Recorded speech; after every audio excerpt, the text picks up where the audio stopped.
Napagalitan niya rin po ako kasi nakapagtapos na ako ng pag-aaral pero nandito na daw pa rin ako. So may gusto rin sana siyang mangyari sa'yo. Parang binabato niya sa akin lahat. Binabato niya na, Ganito yung ganun. Parang ganito rin ang tinatdan ko pagkatapos ng pag-aaral ko. Hindi naman sa lahat ng nagkapagtapos ng pag-aaral, pumunta agad sa taas. Kailangan naman sa ilalim muna bago itaas. Yun lang naman ang gusto ko sa'yo. Intindihin mo ako. Hindi yung pinapagalitan mo ako palagi. tingnan niyo yung paa niya, oh. Pakita ng paa. Yan, ang dumi na. No? Paa ba ng dalaga yan? Sorry po. Ha? Madumi po. O diba? Nakakabilib mga kababayan kasi sa kadalaga niyang yan, baliwala sa kanya. Kumbaga hindi niya alintana yung hirap, pagod. Although, maintindihan naman natin siguro dahil mahirap talaga ang buhay dito. Sabi niya, para sa kanyang nanay na may sakit. Ba't ganun ka kasipag, ganun ka kabait? At bakit ganun mo kamahal ang iyong nanay? Kasi siya na lang pong isang nagmamahal sa akin. Wala na pong ibang tao. Sana lang pong meron ako. Wala ka ng tatay? Meron naman po, pero nagkagalitan kami. Ah, Kasi humingi ako ng sa kanya pera, pabili ng bigas. Pero hindi siya pumibigay. Pinapagalitan pa niya ako. kaya nagtampuhan kayong dalawa. Opo. Matagal na kayo Broken family po kasi kami. broken family. May pamilya yung tatay mo. May jowa po siya. Alala. Ilan taon na yung tatay mo? Same lang sila ng mama ko. Pero may girlfriend pa siya. Hmm. Tapos pinabayaan na kayong magkakapatid. Mm-mm. Pinabayaan na rin niya yung mama mo. Ay, nakakasakit naman. So, hindi na kayo nag-usap? Hindi ko na siya kinakausap. Ilang taon na kayo hindi nag-usap ng papa mo? Bago lang po. Ha? Bago lang po. Bago lang. Baka naman magkakaayos pa kayo, syempre. Sumama ang loob ko kasi sa kanya. Bakit?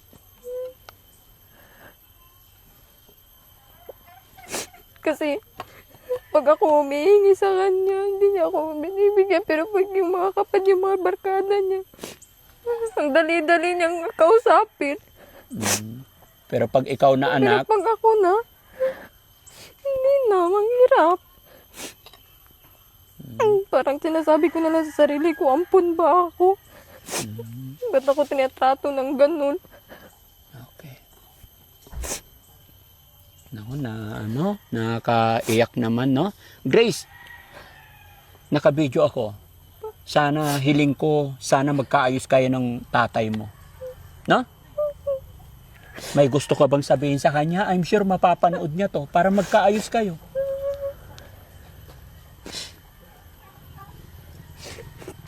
Ang gusto ko lang, tratuhin niya ako ng pantay sa kapatid ko.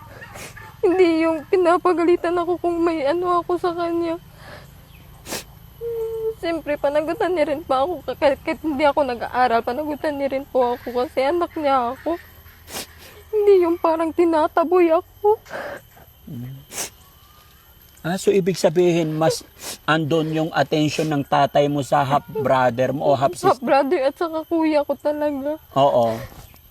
Mas lamang siya ang attention niya doon. Parang ganun na nga po. Di ba dapat mas focus siya kasi ikaw dalaga, babae? Dito pa rin. Maaring hindi pa siguro dumating yung panahon. Yun nga yung sinasabi ko sa kanya. Kasi hindi porkit nakapag-aral tayo mayaman na agad. Kailangan pagsikapan din, no? Opo. Tsaka bata ka pa naman. O sige, Grace, bigyan kita ng pagkakataon, ipaliwanag sa tatay mo yung side mo. Bakit? Bakit naging ganyan? Malay mo, maintindihan niya sa puntong ito. Okay. Sa nanay mo, okay naman. Okay naman yung mama ko. Okay. Nakakaintindi naman po siya sa akin. Okay. Siya ang kakampi mo, yung nanay mo. Anong masasabi mo sa nanay mo mapapanood niya to? Ma, salamat sa tanan na imong gihatag sa kuwag sakripisyo nimo sa kuwabi sa ngani ko. Ginasabot jud ko nimo perminti. Puhon makabawi lang ko sa imo, dili pa lang karon. Puhon makabawi ko sa imo.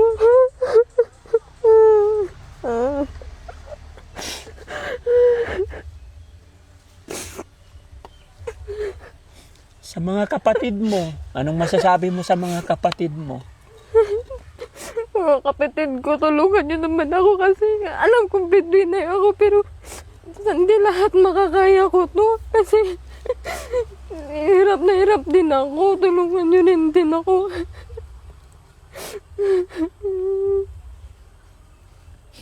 Grabe. Pati ako naiiyak eh. Ha? Mahirap.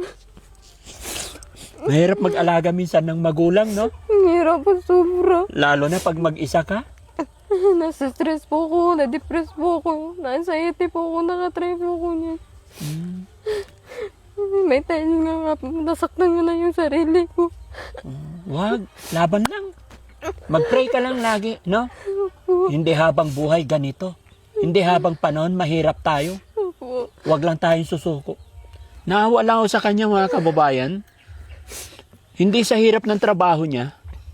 Naawa ako, alam nyo. Sa itsura niya kasi sa kababae niyang tao, sa ganda niyang yan, tingnan niyo yung mga damit niya. Oh. Ang dumi niya. Kumbaga, parang hindi siya nababagay sa ganitong trabaho. Para sorry, no? Parang hindi deserve. Although marangal na trabaho ito, mga babayan. Pero bilang babae, parang may mga trabahong nababagay sa kanya kasi persado yung kamay. Pwede patingin kamay mo, be? Ayan, oh. May kalyo-kalyo na, mga kababayan, oh. Oh, ayan. Nanginginig pa. Kumain ka na. Nag-lunch ka na. Hindi po po. Di ka pa nagla-lunch. Hindi po po. Sus, Ginoo, Diyos ko naman. Kailangan ko pagpupusin po ito eh. Pagtapusin. Kailan mo matatapos? Ikaw, kaya mo tapusin yan lahat? Hindi po. 1 to 2 days po kasi yan eh. Ah, bago matapos. 1 to 2 days bago matapos. Opo. After 2 days, maibibenta nyo na. Pero siguro naman, pagbentahan, may mga kasama ka na. Meron. O pupunta yung buyer dito mismo. Hindi po. I-deliver nyo. Napaiyak na tuloy siya, mga mamaya, nakakaawa, no? So, sige. Grace, hindi ko akalain na ganito. Sabi niya, wala silang bigas, no? Huwag kang mag-alala. Huwag kang mawala ng pag-asa. Magdasal ka pa. Lakasan mo pa yung loob mo. Huwag mo pababayaan sarili mo. Opo. Alam mo, kahit 25 years old, no? Opo. Naniniwala ka naman siguro, alam ko malakas yung fighting spirit mo. Hindi ka makakagawa ng ganito kung mahina ka. Opo. Sabi nga nila, life begin at age 40. Tumalay mo, pag edad ng 40, doon ka yayaman. Sana po. Yes! Alam mo ako, sobrang hirap ng buhay ko mula pagkabata. Pero naniniwala ako minsan na life begin at age 40.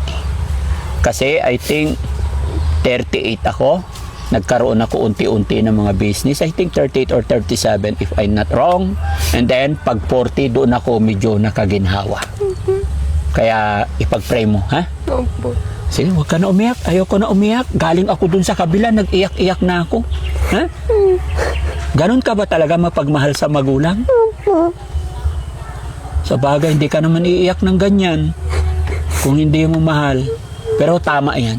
Mahalin mo lang ang iyong magulang. Ganon din sa tatay mo. Unawain mo pa rin. Respeto bilang magulang. Ano't ano man ang sama ng loob mo, gawan mo pa rin ang paraan para maging okay. Pinagpapala ng Diyos ang taong mapagpakumbaba. Okay? Opo. Sige, no? Bigyan kita ng ano, para may pambili kang bigas. No? Bago ako lumubog dito kasi ramdam ko palalim ako ng palalim, mga kababayan. No?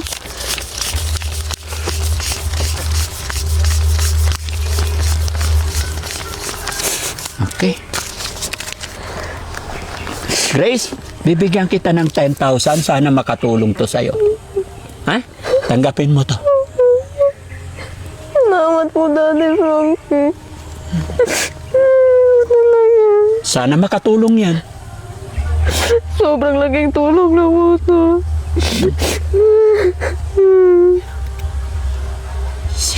Laban lang.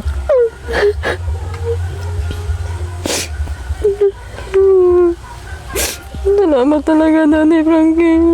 Mm. Anong unang-una mong bibilhin ngayon nakatanggap ka ng Bigas talaga, Nanay Frankie. Bigas? Bigas at saka gamot ng mama ko. Yun Okay. talagang uunahin ko ngayon. Siya ang uunahin mo, yung nanay mo. Sarili mo rin. Ayusin mo sarili mo. Ha? Okay lang yung sarili ko. Okay lang sarili mo. Sure. Sabi mo naman maganda ako. O, di ba? O nga, totoo nga. Maganda ka. Siyempre, yung mga babae, di ba? Kailangan magpaganda lalo. No?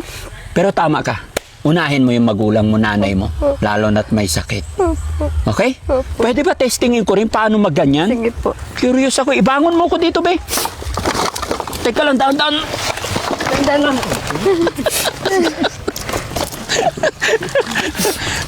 Okay lang, testingin ko Apo. rin. Okay. Paano? Opo, dyan. Oh, Ayan. ilagay mo po dito po. Ha? Ilagay mo.